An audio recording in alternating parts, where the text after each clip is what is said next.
कातकरी, वीर राणी दलकाईबाई या सर्वांच्या स्मृतीस वंदन करतो। आपले दैवत, आपले कुलदैवत देवादेव, जलजंगल जमीन, सूर्यदेव, चांददेव या सर्वांना नमस्कार करतो।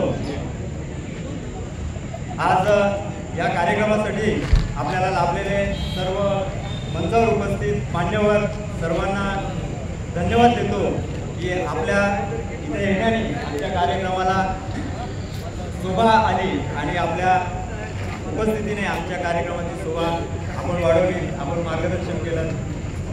तसंच माझ्या समोर या मंचाच्या समोर उपस्थित सर्व माझे बंधू आणि भगिनींनो, तुमच्या उपस्थितीने या कार्यक्रमाची शोभा अजून द्विगुणित झाली।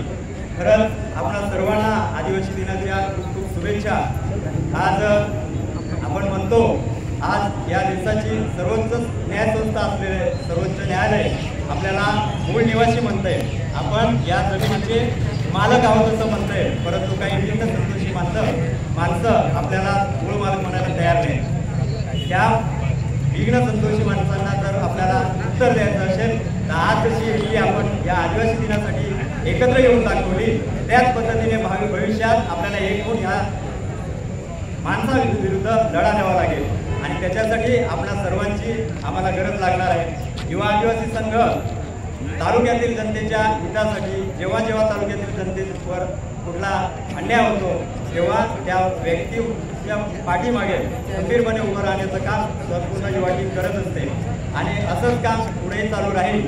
आज मान्यवरांनी आपल्या सर्वांना शुभेच्छा दिलेल्या आहेत। या कार्यक्रम आपला अतिशय चांगल्यारीत्या पार पडला।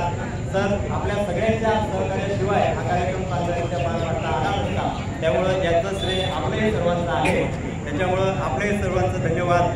आज आपण विकसित तालुक्याच्या दृष्टीने वाटचाल करत असताना सर आपल्याकडे एक नेहमी आमची खंत राहते, तालुक्याच्या वतीने आमची एक खंत आहे की आपला तालुका विकसित होतोय, एवढे मोठे कार्यक्रम होतात आणि हे सर्व होत असताना, सामाजिक क्रांती घडत असताना आपण आरोग्याच्या दृष्टीने आम्हाला थोडंसं खंत वाटते।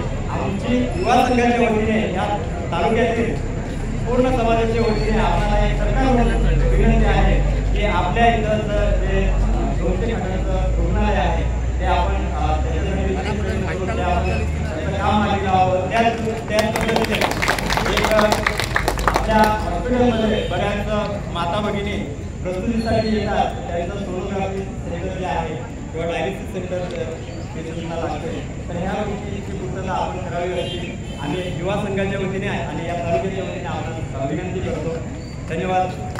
त्याच्यानंतर बराच वेळ आपण या कार्यक्रमासाठी थांबला, माझ्या हा कार्यक्रम करण्यासाठी जी टीम निवडली होती त्या सर्वांनी खूप मेहनत करून त्याच पद्धतीने आजपर्यंत जे युवा अध्यक्ष झाले त्या सर्वांनी ह्या आमच्या कामामध्ये खूप मोठा हातभार लावून त्यांनी हा कार्यक्रम यशस्वी पार पाडण्यासाठी खूप मोलाचं सहकार्य केलं।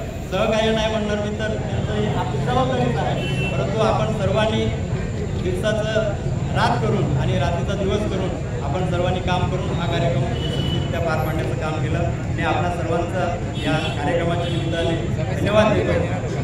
तसंच या कार्यक्रमासाठी बऱ्याच सामाजिक संघटनांनी आम्हाला हातभार लावला, त्या सर्व सामाजिक संघटनांचं, ग्रामसेवक संघटनेचं, शिक्षक संघटनेचं, तसे असे अनेक सामाजिक कार्यकर्ते जे दानशूर व्यक्ती आहेत त्यांनी हा कार्यक्रम यशस्वी पार पाडण्यासाठी आम्हाला मोलाचं सहकार्य केलं, त्यांचाही मी धन्यवाद देतो आणि थांबतो। जय जय महाराष्ट्र, जय आदिवासी।